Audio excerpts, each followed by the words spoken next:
This meeting, Negi sir, Joint Secretary from DDP Agarwal sir, DDG IR from Ordnance Factory Board, and my dear friends from the federations.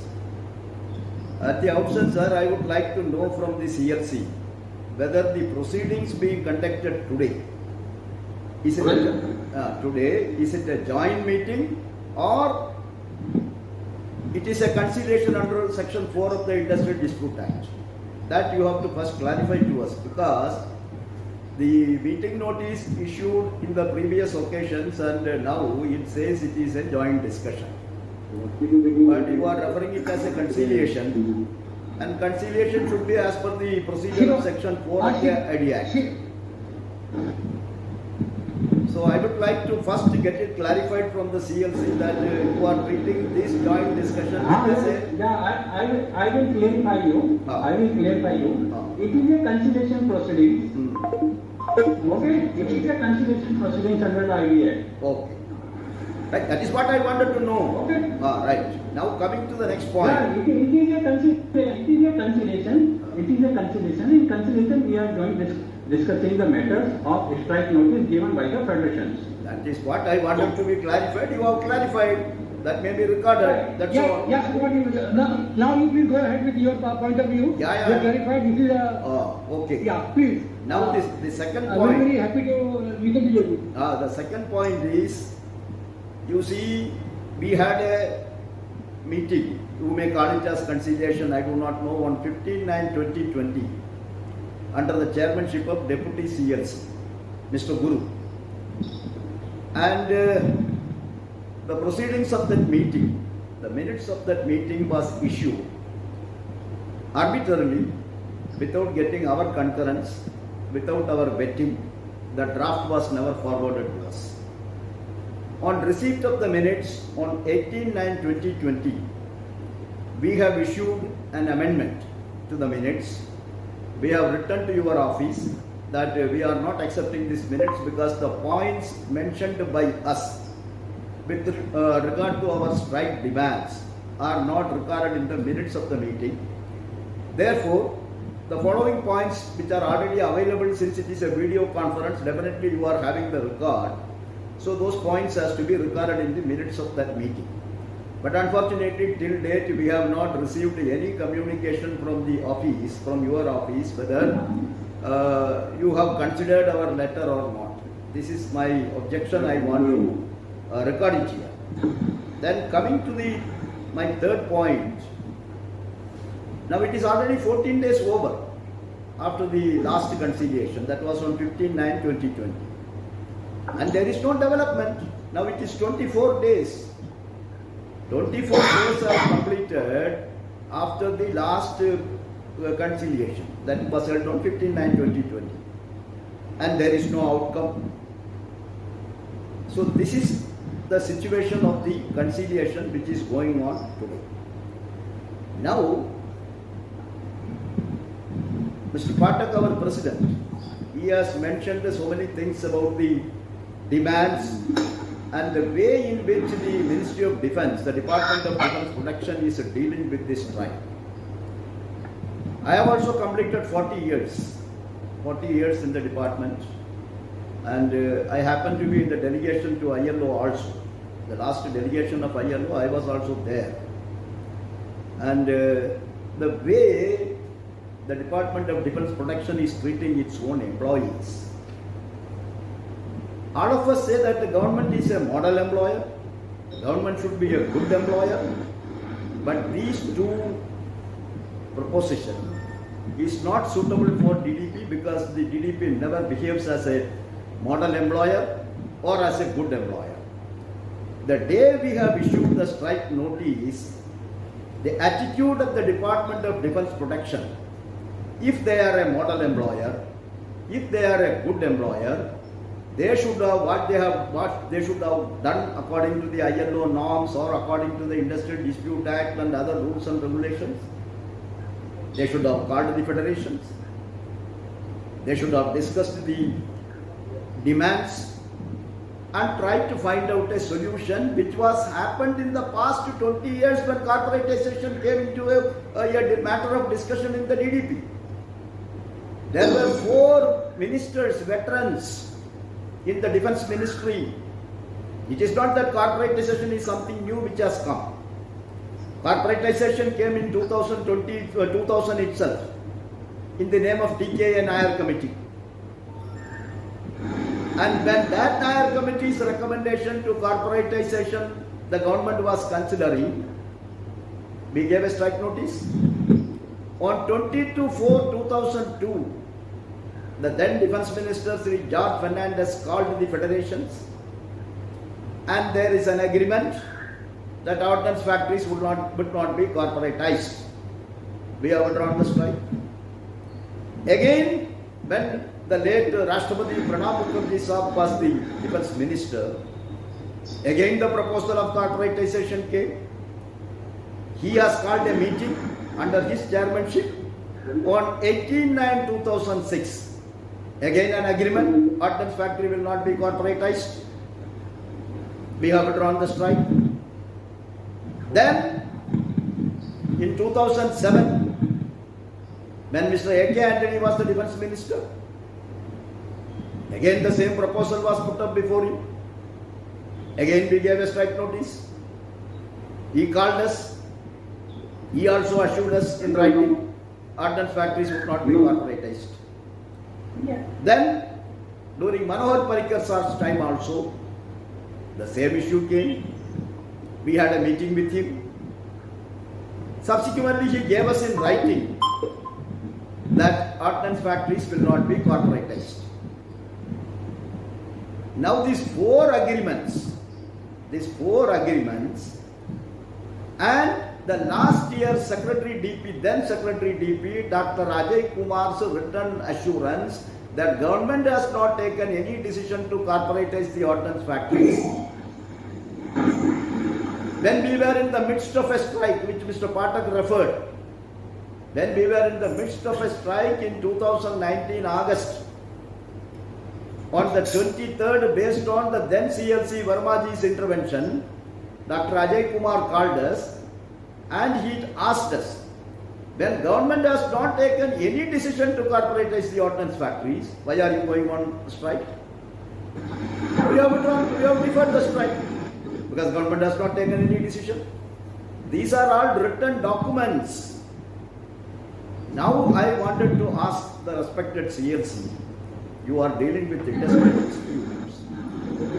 Violation of an agreement, is it not an unfair labor practice which is punishable under the law? Is it not an unfair labor practice? On the 16th of May 2020, when the government announced its decision, we were all taken aback. Can this happen in a democratic country? Can this happen in India, where India has ratified all the ILO conventions connected with collective bargaining? Can it happen in India?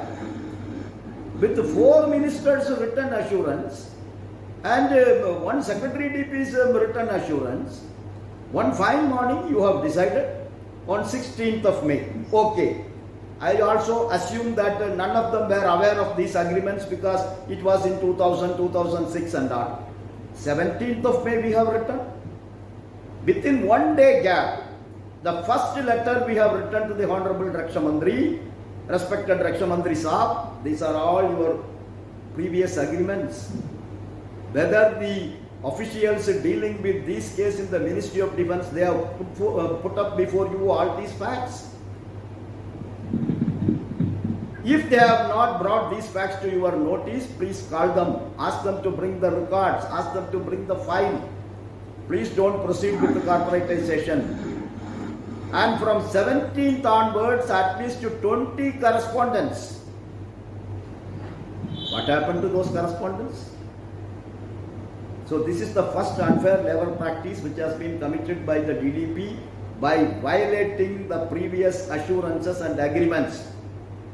One is through conciliation, that was the last one in 2019, and other 4 were outside the conciliation, no CLC intervened. The Honorable 4 Raksha Mantris intervened.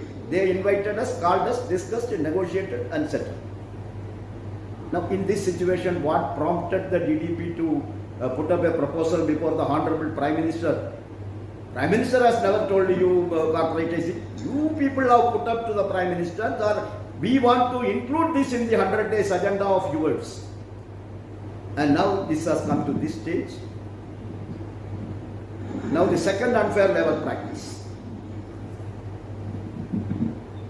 If the employer can declare any strike illegal, then you can just scrap the ID Act. Even the new industrial code which you have passed in the parliament, you can just scrap it. Any employer can declare the strike illegal. Which employer is going to say that your strike is legal? And simply, without any application of mind, you are writing to such a senior federation. AIDF is established in 1953. Who all worked in this federation, you know, Jayaprakash Narayan, S.N. Joshi, S.M. Banerjee. They all led this federation, the pioneer federation of the defense civilian employees. You are simply writing, you have done an illegal strike, as if you don't know any rule, as if you don't know any idea. That means what is your intention? Your intention is not to settle the strike demands. You want to crush the strike. Because you have got power. We are the weaker section, no. We don't have any power. We only know to work. War time, peace time, COVID-19 time, we only know to work only. We are weak, you are strong because you are government and you have taken law into your hands and you are telling the strike is illegal. We have given a reply for that. And you are now directly issuing directions to the general manager, crush the strike. Give individual letters, which has never happened in the 219 years histories of the ordnance factory. Individual letter to the worker who has voted in favor of a strike you are giving and telling them, खबरदार, आप हड़ताल में participate करेगा, आपका जिंदगी पूरा खत्म करेगा. Prepare to face the consequences. Can a model employer do this? Can a good employer do this? All the 70,000 employees, 70,000 papers you have wasted. 78,000 employees you have issued notice that if you participate in strike, all these consequences you will face. Then we'll remove that strike provision from the ID Act, my dear sir. Why are you keeping that strike provision in the Industrial Dispute Act? Remove it. Then all workers will be slaves. They will not raise their voice. So these are all the atrocities going on. Writing to the DGP, writing to the Chief Secretary. All the general managers are asked, you go directly, personally to the DGP police. You personally go to Chief Secretary and tell them battalions of police forces should be posted. Against who? 27 soldiers were killed because of poor ammunition. करके एक article एक retired general लिख रहा है आपका DDP का खिलाफ में, आप एक काउंटर इश्यू नहीं किया. हमारा कितना वर्कर का लाइफ सैक्रिफाइस हुआ. You go to every ammunition factory, there is a memorial, there is a tomb in front of the factory.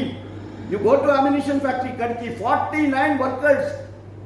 It is not only soldiers who died. 49 workers in an accident. A big stupa is constructed for them. All their 49 names are there. Go to Ordnance Factory Bandara. Go to Kadal Factory Alvankadu. Go to Itarsi. Go to Chandrapur Factory. You will see the martyrs. Martyrs are not only soldiers in this country. We the workers of the ordnance factories, we are also equally martyrs. And that martyr, you are treating like a slave. You are treating like criminals. Bring the police, arrest them. And if nothing materializes, you are so much fast to go and promulgate an essential service maintenance ordinance. We came to know that also has gone to the Prime Minister's office. If this is going to be the attitude, if this is going to be the approach of the Department of Defence Production, my respected CLC Saab, what type of a settlement you will be able to bring before this conciliation, I don't understand. Because this is the anti-labor, unfair, and treating the workers who sacrificed their lives. COVID-19, the whole country was locked down. Nobody came out of their house. I am sitting in a factory where 450 workers right from April 1st onwards, worked for day and night for producing all the protective equipments required for the frontline warriors who are fighting the COVID-19 virus. What recognition you have given to us? Even a single appreciation word from the DDP? Nothing. Nothing. You will not do that because you yourself, the DDP's blessings, according to the information, DDP has given blessings to all these retired army generals. Go on. Ultimately, you are tarnishing whose image? Sri Kumar's image? Patak's image? Mr. Ashok Singh's image? Mr. Mukesh Singh's image? You are, see, after all, you are the Malik of this organization. And you yourself, series of articles these fellows are writing.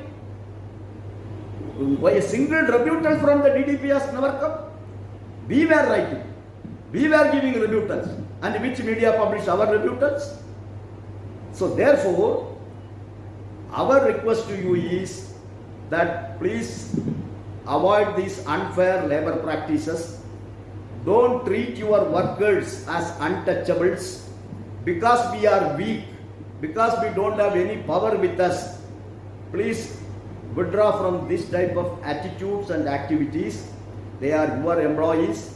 They also come from honorable and respectable families. They also have got their own education, knowledge, social background. They also deserve a certain respect. They also work for the country.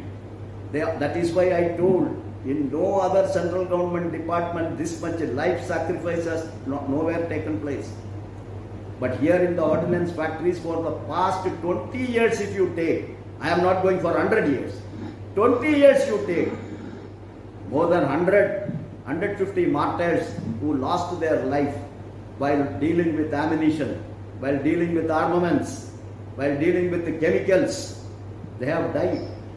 And these workers, you wanted to simply throw them out. Many of them resigned from public sector and came after a competitive examination, right from IOFS officer to a Chowkidar Darwan in the factory. They were somewhere in public sector. I know many friends who were in BHEL. They resigned and joined the ordnance factory. For what? Serving the nation. And now you say you again become BHEL employee, you become a corporation employee, you become a public sector employee. I am recruited under Article 309 of the Indian Constitution. What authority you have got to change my service condition? In my appointment order, anywhere you have given, appointment order is a contract. Appointment order is a contract between me and the President of India as a worker. Anywhere you have given, at some point of time, I will convert you into a corporation employee, I will convert you into a public sector employee. Anywhere you have given. So whatever they have done is a clear violation of the law of the land. They have violated the agreements and they have, funniest part the CMC Saab and the Puneet Agarwal Saab may not be knowing because he has joined just 1 year before. The same Department of Defence Production has appeared before the Parliamentary Standing Committee and told, sir, ordnance factory should not be corporatized because there is a fluctuation of workload. The army's requirement differs every year. We have to maintain idle capacity for war reserve. So ordnance factories cannot be converted to corporation.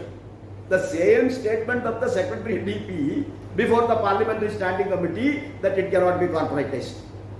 And as my President Mr. Patak has told, forget about, you will say trade unions का कोई यही काम है. Trade union लोग सबको खिलाफ करेगा.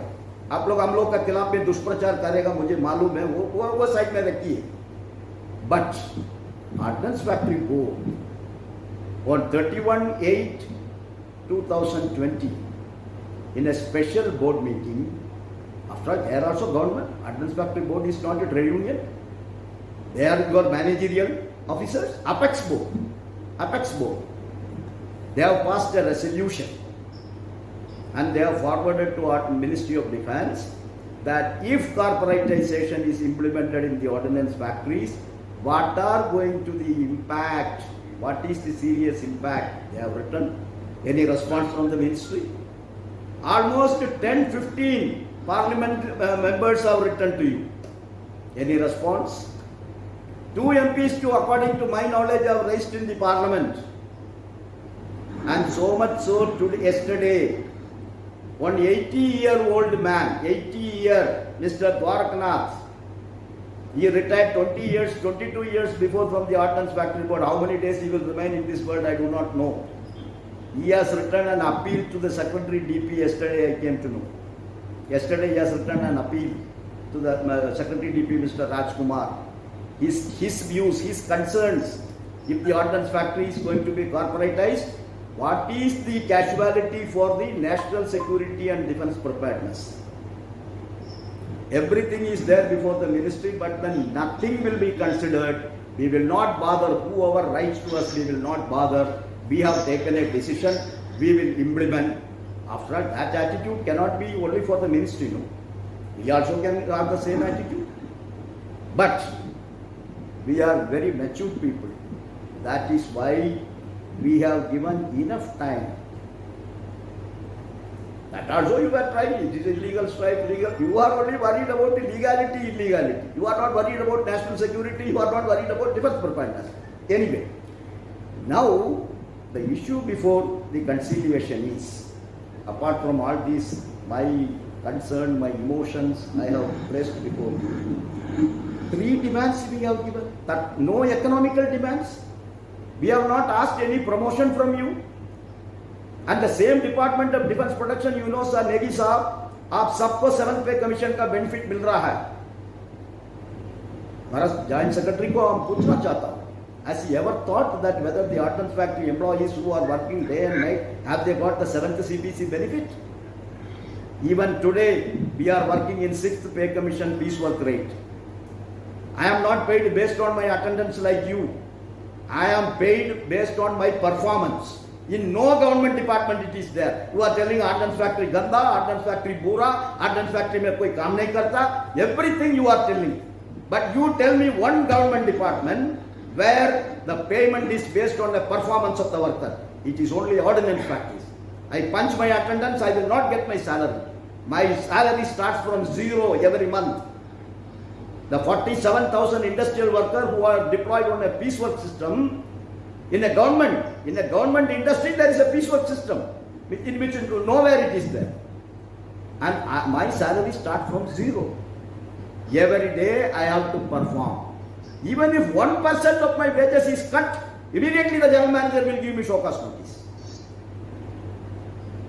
How many workers are terminated? You know, maybe because of their poor health, tuberculosis, cancer, they were not able to perform.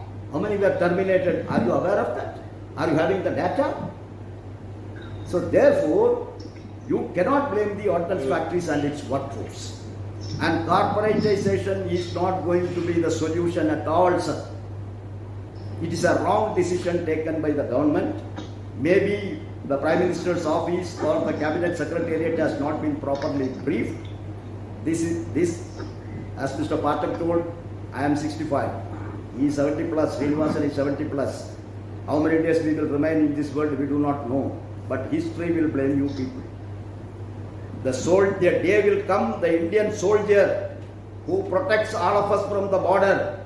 A day will come, he has to go with a begging bowl to private corporates for even his uniform, for his protective clothing, for his ammunition, for his arms, for his weapons. India should not come to that position. Respect our soldiers, respect our workers. Don't take it as a prestige issue. What is the prestige in a democracy? The real democracy is when the government amend. UP government has done it or not? I am asking you. CLC of your city. Electricity is privatized. The government has not gone back. They have not entered into an agreement. Why can't you also have an open mind? Call the federations. Give us 5 years time. I am giving you a compromising formula, CLC sir. I am giving you, on behalf of all the 3 federations sitting here, I am giving you a compromise formula. 5 years, let the ordnance factory continue as in the present setup. And you give us 30,000 crore workload. And you appoint an expert committee. What type of improvement? No law in this country prohibits that the authority, the accountability, the delegation of powers a PSU is having cannot be given to ordnance factory board. ऐसा कोई कानून इस देश में नहीं है. Therefore, the only way to resolve this issue in a win-win situation, in an amicable manner, is let the decision be kept aside. 5 years, let Ordnance Factory continue as a government department, appoint an expert committee, and that committee let it go through that within the same framework of government, how Ordnance Factories can improve, how Ordnance Factory can perform, how Ordnance Factory can become a state-of-the-art defense technology unit if the government is sincere. If that type of a situation agreement can be reached today, all of us will be very happy. We will all go back and see that this year's target is completed, the nation's responsibility be fulfilled, and the Department of Defense Protection also, instead of wasting money on these consultants and all those things, they can come to a situation that the Ordnance Factory Board is national assets. It's 1 lakh crore worth of property, 65,000 acres of land, and almost 79,000 skilled workforce. You will nowhere get in this country. उसको बर्बाद मत करिए, उसको destroy मत करिए, उसको liquidate मत करिए. Farmers have given land for these factories. State governments have given land for these factories, not to be handed over to corporates. It should remain as the people's property, should remain as the government's property, and otherwise, if nothing is going to come out, we are left with no other option than to commence our strike from 12th of October 6 a.m. I am confident that the CLC, with all its experience in dealing with the IR situation, should have understood the views and then advise the Department of Defense Protection to come to an amicable settlement as we have proposed. My other leaders are also there, so I am not taking much time. Thank you so much for a patient hearing. Shikumar ji, first of all, so you said you are 65 and Mr. Pathak is 70 plus, and most of the leaders are much more than elderly and experienced in the workers' cause than what we are, or even our age or experience. God will give you a very long and healthy life. I pray to the God that for the leaders like you, the government give a long and healthy life. And to the nobody bothered about them, my heartfelt condolences to the all as a DLP also. My heartfelt condolences to all the people who have died in all the accidents or maybe because of illness due to the factory pressure work. I have noted down Shivaji, your point of view. Thank you. At this stage, I can only assure you, those who are going to speak in further also, the workers' interest will be definitely protected in all this exercise, this consideration will protect the interest of the worker. That is the, I don't think government has anything in mind to not to protect the government workers' interest. Government has got very clear. And I told in the very beginning of theory usme, I told government main motive is like just like a Satyamev Jayate, Shram Ve Jayate. Workers' interest is supreme to us. And we have to know that each one of you are very important to us. All your federation members, all those who are not federation members, they are equally important to government. Each one of you are very important. Each one of you are like a Ratna and Mahatma to us. So I request to all other members who are going to speak, workers' interest definitely we are going to protect, that you will get rest assured. And I mean this cancellation talk and the things, I will always believe in that. We should go on and definitely will find a solution. So now I invite Mr. Ashok Singh to give his